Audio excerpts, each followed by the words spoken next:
Hello friends, मेरे digital classes में आप लोग का बहुत बहुत फिर से नए सेशन में स्वागत करता हूं। तो चलिए, छत्तीसगढ़ के जीएस यहाँ पे क्वेश्चन कवर कराया जा रहा था। लगभग इसके जो है 6 या 7 पार्ट अभी तक के अपलोड हो चुके हैं, तो उसको बढ़िया प्लेलिस्ट में जाएंगे तो आपको देखने को मिल जाएगा। साथ ही साथ छत्तीसगढ़ के जीएस आपको कंप्लीट कराया जा रहा है। अभी छत्तीसगढ़ की कला और संस्कृति, छत्तीसगढ़ के आर्ट एंड कल्चर को पढ़ाया जा रहा है, जो कि अभी तक के 12 पार्ट उसके अपलोड हो चुके हैं। 1-2 पार्ट और आएगा, यहाँ फिर कंप्लीट हो जाएगा। फिर हम छत्तीसगढ़ के जो नया टॉपिक पढ़ेंगे, छत्तीसगढ़ के जो भी सिलेबस दिया रहेगा उसको कंप्लीट यहाँ पे पढ़ाया जाएगा। कंप्लीट जीएस आपको कराया जाएगा। आप डेली बेस पे पढ़ना चाहते हैं तो आप जुड़ सकते हैं। कंप्लीट आपको जीएस पढ़ाया जाएगा। कोई भी जैसे आप प्रिपरेशन कर रहे हैं तो जीएस आपको पढ़ना पड़ेगा, चाहे व्यापक की तैयारी कर रहे हैं, चाहे पीएससी को हो, चाहे कोई भी विभाग का जो वैकेंसी की तैयारी कर रहे हैं, पुलिस कांस्टेबल वगैरह के लिए, सब में आपको छत्तीसगढ़ के जीएस यहाँ से पढ़ना पड़ेगा। चाहे पीएससी 2024 के लिए, चाहे मेंस के लिए, मतलब दोनों एग्जाम के लिए ये आपका काम आएगा। हर एग्जाम को कवर कराया जाएगा। स्टार्ट करते हैं सेशन को। पहले बार आए तो चैनल को सब्सक्राइब करके रख लीजिएगा, ताकि नोटिफिकेशन आप तक यहाँ पे पहुँच पाए। तो कलचुरी वंश का जो कौन सा जो शासक है, जिन्होंने मुगल शासक जहांगीर से मिलने दिल्ली आया, या आपका दिल्ली गया था, लक्ष्मीदेव, पृथ्वीदेव द्वितीय, कल्याण साय, या आपके रत्नदेव तृतीय। तो चलिए, जिसका कौन सा आंसर हो सकता है, इसका जो करेक्ट आंसर हो जाएगा कल्याण साय, इसका करेक्ट आंसर हो जाएगा सी ऑप्शन, याद रखिएगा। तो कलचुरी वंश के जो कौन से शासक थे, तो कल्याण साय थे, या फिर कलचुरी वंश के शासक हैं कल्याण साय। तो जो मुगल शासक जहांगीर, जो जो जहांगीर से आपके दिल्ली गया था, या आपके मुगल शासन जहांगीर ने आपके इनको जो है कितने वर्ष के लिए, 8 वर्ष के लिए, याद रखिएगा। तो 8 वर्ष के लिए इनको नज़रबंद करवा दिया गया था। और ये आपको कहाँ से जानकारी प्राप्त होती थी, जो गोपल्ला गीत के अनुसार, ये आपका तुझके गीत जहांगीरी, तुझके ए जहांगीरी के अनुसार यहाँ पे जहांगीर के जो पुत्र थे परवेज कल्याण शाह को दिल्ली दरबार में लेके आए थे। और यहाँ पे और फिर इनको गोपाल राय नामक जो पहलवान ने कल्याण शाह को दिल्ली से इनको मुक्त भी यहाँ पे कराया गया था। तो इसको याद रख, कल्याण शाह। और यहाँ पे जो कि मंडला के राजस्व अधिकारी के विवाद के परिणाम से कल्याण शाह को अकबर ने अपने दरबार में बुला के को 8 वर्षों के लिए यहाँ पे नज़रबंद इसको रखा था। तो इसको याद रखें, बाबू रेवा राम के अनुसार यहाँ पे पता चलता है। तो टोटल कल्याण शाह 8 वर्षों के इसको मुगल सम्राट दरबार में इनको उपस्थित हुए थे। तो इसको याद रखिएगा, इंपॉर्टेंट क्वेश्चन है। अगला क्वेश्चन देखते हैं यहाँ पे। अगला क्वेश्चन देखते हैं, कलचुरियों की जो प्रशासनिक व्यवस्था में अमात्य मंडल में कुल कितने मंत्री सम्मिलित थे? 6 मंत्री, 7 मंत्री, 8 मंत्री, या 9 मंत्री? तो इसका जो करेक्ट आंसर हो जाएगा, कल भी जब इसके बारे में पढ़ा रहा था तो बहुत सारे मंत्रियों को बारे में बताया था, कौन से विभाग के कौन मंत्री थे। तो कलचुरी जो शासन व्यवस्था में, जो प्रशासनिक व्यवस्था में अमात्य मंडल में कुल कितने मंत्री सम्मिलित थे? तो टोटल इसमें 8 मंत्री इसमें सम्मिलित थे। तो इसको याद रखिएगा। तो जितने भी मंत्री होते थे जो प्रशासन में, जो प्रशासनिक व्यवस्था को आपका संभालते थे, इसको याद रखिएगा, सी ऑप्शन करेक्ट आंसर हो जाए। अगला क्वेश्चन देखते हैं, कलचुरी कालीन शासन व्यवस्था में एक गढ़ लगभग कितने ग्रामों का होता था? ये आपका पीएससी पूरी में भी क्वेश्चन आया हुआ है। तो कलचुरी कालीन शासन व्यवस्था में एक गढ़ में लगभग कितने ग्राम होते थे? 81 ग्राम, 82 ग्राम, 83 ग्राम, या 84 ग्राम? तो इसका जो करेक्ट आंसर हो जाएगा डी ऑप्शन। तो कलचुरी शासन व्यवस्था में जो एक गढ़ में लगभग कितने ग्राम होते थे? तो लगभग 84 ग्रामों को एक गढ़ कहा गया है कलचुरी कालीन शासन व्यवस्था में। तो ये आपका पीएससी में आया हुआ क्वेश्चन है, तो उसका डी ऑप्शन याद रखिएगा। नेक्स्ट क्वेश्चन, अगला क्वेश्चन देखते हैं यहाँ पे, बस्तर का जो भूमिकाल आंदोलन सन 1910 में किस बस्तर के समय हुआ था जी? तो ये आपका हुआ था भैरम देव, दलपत सिंह, दरियादेव, या रुद्र प्रताप देव? तो इसका जो करेक्ट आंसर हो जाएगा, तो पहले बात बता दूं यहाँ पे, तो बस्तर का जो भूमिकाल जो विद्रोह हुआ था आपका कौन से सन में हुआ था? 1910 में। 1910 में आपका भूमिकाल विद्रोह हुआ था, फरवरी 1910 में। इसके किसके नेतृत्व में हुआ था? तो आपका जो भूमिकाल विद्रोह आपका रुद्र प्रताप देव के नेतृत्व में हुआ था। इस शासक थे भूमिकाल विद्रोह के। और इसके नेतृत्वकर्ता गुंडाधुर, जो नेतानार के जमींदार थे, गुंडाधुर, इसके नेतृत्व में हुआ थे। और यहाँ के दीवान कौन थे? तो बैजनाथ जो पंडा है यहाँ के दीवान थे, कौन से उद्देश्य से आपका हुआ था? तो यहाँ की जो जनता थी, जो स्थानीय जनता की जो उपेक्षा, साथ ही साथ उनके गलत पूर्ण रूप से उनका शोषण करना, वनों का गैर रूप से उपयोग करना और शराब बनाने पर प्रतिबंध का एक तरह इस सब जब में यहाँ पे विरोध करने के कारण यहाँ पे भूमकाल विद्रोह हुआ था। ये आपका शुरुआत यहाँ पे पुष्पाल बाजार से यहाँ से शुरुआत की गई थी, जिसमें मुखबिर के काम ये आपका सोनू मांझी ने की थी। इसको याद रखिए। दमन करता कौन है? तो कैप्टन गेयर। दमन करता कौन थे इस आंदोलन के? तो कैप्टन गेयर थे, इसको याद रखिएगा। और यहाँ पे जो रानी स्वर्ण कुंवर और दीवान लाल जो कालेंद्र, इस विद्रोह का नेतृत्व गुंडाधुर के हाथों में यहाँ पे सौंपी गई थी। इसको याद रखिए। विद्रोहियों और अंग्रेजों के मध्य अलवार में आपका हुआ था। अगला क्वेश्चन देखते हैं यहाँ पे। अगला क्वेश्चन देखते हैं। सरपुरी राजवंश के किस शासक के द्वारा गरुड़ शंख तथा चक्र अंकित हुए स्वर्ण सिक्के चलाए गए हैं? सरभराज के द्वारा, नरेंद्र के द्वारा, प्रसन्न मात्र के द्वारा या महासेव देवराज के द्वारा? सरपुरी राजवंश के कौन से शासक थे जिन्होंने गरुड़ शंख चक्र अंकित किए हुए स्वर्ण सिक्के चलाए गए थे? तो आपके जो प्रसन्न मात्र एक सरपुरी राजवंश के शासक थे, जिन्होंने इनके द्वारा गरुड़ शंख और चक्र अंकित हुए स्वर्ण सिक्के इन्होंने चलवाए थे प्रसन्न मात्र के द्वारा। याद रखिएगा। लगभग सरपुरी वंश बात करूँ तो छत्तीसगढ़ में 5वीं से 6वीं सदी में इन्होंने यहाँ पे छत्तीसगढ़ में शासन किया था। और इसके संस्थापक कौन है सरपुरी वंश के? तो सरभराज। याद रखें, सरभराज इस वंश के संस्थापक हैं। इन्होंने कौन से धर्म को अपनाया था? तो वैष्णव धर्म को इन्होंने अपनाया था। तो इसको याद रखिएगा।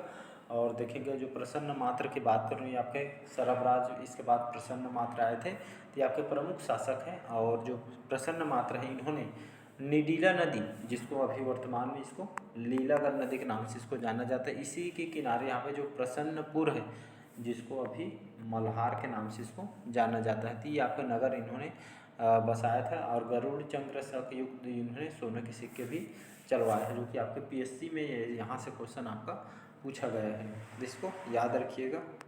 अगला क्वेश्चन देखते हैं। सरपुरी वंश की राजमुद्रा थी गजलक्ष्मी, सिंह, हाथी या इनमें से कोई नहीं? इसका जो करेक्ट आंसर हो जाएगा गजलक्ष्मी।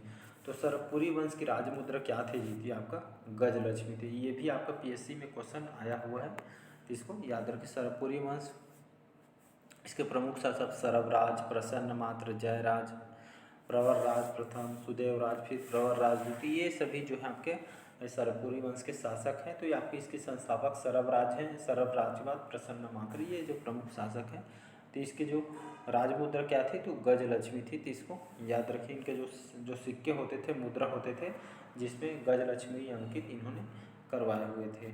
अगला क्वेश्चन देखते हैं। निम्नलिखित में से छत्तीसगढ़ के किस स्थान से राजा वराहराज के स्वर्ण सिक्के प्राप्त हुए हैं? एड़ेंगा से, आरंग से, राजिम से या बाना? तो इसका जो करेक्ट आंसर हो जाएगा एड़ेंगा, इसका करेक्ट आंसर हो जाएगा। तो छत्तीसगढ़ के कौन से स्थान से? तो छत्तीसगढ़ के एड़ेंगा से। तो राजा वराहराज के स्वर्ण सिक्के यहाँ से प्राप्त हुए। आपके राजा वराहराज है आपका नलवंशी शासक, इसको याद रखिए। नलवंशी शासक है वराहराज। नल वंश के जो वास्तविक संस्थापक इनको कहा जाता है। वराहराज की मुद्रा आपका कोंडा गांव के कहाँ से? अड़ेंगा से। तो कोंडा गांव आपके कोंडा गांव के अड़ेंगा गांव से आपका मिला हुआ है, इसको याद रखिएगा। नल वंश के वास्तविक संस्थापक कौन है? तो आपका वराहराज है। संस्थापक पूछे तो आपका शिशुक लेना है। तो 2 क्वेश्चन, संस्थापक बस पूछे तो शिशुक लेने हैं, वास्तविक संस्थापक पूछे तो वराहराज लेने। तो ऐसे टाइप के क्वेश्चन आपसे पूछे जा सकते हैं। Next question. अगला क्वेश्चन है। निम्नलिखित में से किस स्थान से प्राप्त अभिलेख की शुरुआत विजेता थे, विजेता हैं और विजेता रहेंगे शब्द होती है? रिद्धिपुर, तोड़ागढ़, केसरी बेड़ा या पांड्या पाथर? तो आपको कौन से स्थान से यहाँ पे प्राप्त अभिलेख से शुरुआत विजेता थे, विजेता और विजेता रहेंगे शब्द जानकारी मिलती है? तो आपका पोड़ागढ़ जो अभिलेख है, इसमें जानकारी यहाँ पे बताई गई है, तो इसको याद रखिएगा। Next question. अगला क्वेश्चन देखते हैं। यहाँ पे अडभार ताम्रपत्र किनसे संबंधित है? तिवरदेव, चंद्रगुप्त, हर्षगुप्त या नन्नराज? इसका जो करेक्ट आंसर हो जाएगा नन्नराज। तो अडभार ताम्रपत्र ये आपका नन्नराज से संबंधित है। नन्नराज कौन थे? ये आपके सिरपुर के पांडुवंशी शासक हैं, याद रखिए। नन्नराज के आपके सिरपुर के पांडुवंशी शासक हैं, तो इसको याद रखिएगा। डी ऑप्शन करेक्ट आंसर हो जाएगा। Next question. अगला क्वेश्चन देखते हैं, निम्नलिखित में से किस शासक के द्वारा जारी किए गए जो सिक्कों पर पहली बार प्राकृतिक स्थान पर संस्कृत भाषा का प्रयोग किया गया है? प्रसन्न मात्र, भवदत्त वर्मन, सरबराज या फिर पृथ्वीदेव द्वितीय। तो इसका जो करेक्ट आंसर हो जाएगा सरबराज, इसका करेक्ट आंसर हो जाएगा। तो ये जो सरबराज जो शासक थे इनके द्वारा जारी किए गए सिक्कों पर पहली बार प्राकृतिक स्थान पर संस्कृत भाषा का प्रयोग किया गया है। तो सरबराज कौन है? तो ये आपके सरबपुरी वंश के संस्थापक हैं सरबराज। इन्होंने वैष्णव धर्म को ये आपके अनुयायी थे और इन्होंने यहाँ पे जो इनके द्वारा जो जारी किए गए सिक्कों पर पहली बार प्राकृतिक स्थान पर यहाँ पे संस्कृत भाषा का जो सिक्का में जो शब्द लिखा था ये संस्कृत भाषा का इन्होंने प्रयोग किया था सरबराज ने। सरबपुरी वंश के संस्थापक हैं और आपके भानुगुप्त के एरण अभिलेख से जानकारी यहाँ से प्राप्त होती है 510 ईसा पूर्व में। तो इसको याद रखिएगा। नेक्स्ट क्वेश्चन देखते हैं यहाँ पे।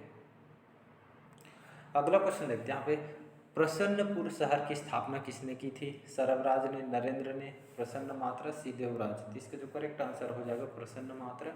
तो प्रसन्नपुर जो शहर है इसकी स्थापना किसने की थी? तो ये आपके प्रसन्न मात्र ने की थी। इन्होंने जो निडिला नदी जो प्रसन्नपुर जो मल्हार नगर इन्होंने बसाया था और कहा जाता है जो गरुड़ चक्र जो शंख युक्त सोने के सिक्के इन्होंने चलवाए थे प्रसन्न मात्र।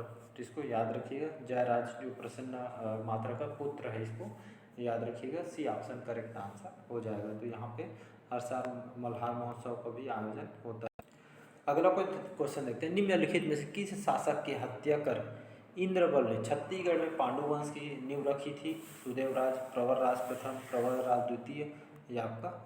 तो इसका जो करेक्ट आंसर हो जाएगा प्रवरराज द्वितीय, इसका करेक्ट आंसर हो जाएगा। तो प्रवरराज द्वितीय थे सुदेवराज के सामंत इंद्रबल ने सुदेवराज के पुत्र प्रवरराज द्वितीय की हत्या कर दी थी और इसी क्षेत्र में पांडु वंश की नींव इन्होंने रखी थी। इसको याद रखिएगा, इंपॉर्टेंट क्वेश्चन है। सी ऑप्शन करेक्ट आंसर हो जाएगा। नेक्स्ट क्वेश्चन, अगला क्वेश्चन देखते हैं, पांडुवंशी जो शासक भरतबल की रानी का क्या नाम था जो सरपुरी वंशी थी? महामाया, प्रभावती, लोक प्रकाशा या वाष्टा देवी। तो इसका जो करेक्ट आंसर हो जाएगा, तो इसका जो करेक्ट आंसर हो जाएगा लोक प्रकाशा। तो पांडुवंशी शासक जो भरतबल की रानी के क्या नाम था जो सरपुरी वंशी? तो लोक प्रकाशा थे जो कि एक सरपुरी वंश के शासक थे, लेकिन जो भरतबल आपका पांडुवंशी शासक थे। तो इसको याद रखिएगा। सी ऑप्शन करेक्ट आंसर हो जाएगा। अगला क्वेश्चन देखते हैं यहाँ पे, छत्तीसगढ़ में निम्नलिखित कौन सा जो स्थान है जहाँ मंदिरों की नगरी के नाम से प्रसिद्ध है?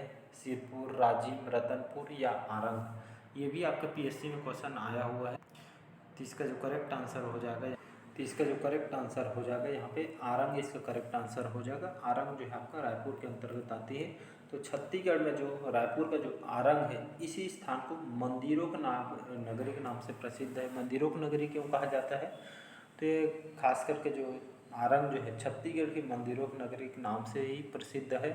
और यहाँ भांडाल देव मंदिर, जैन तीर्थंकर, अजितनाथ, श्रेयांश, ये सभी जो उनकी मूर्ति यहाँ पे स्थित है, बहुत सारा मंदिर है, इसीलिए इसको मंदिरों की नगरी कहा गया है। तो इसको याद रखिए, रायपुर में आपका आती है।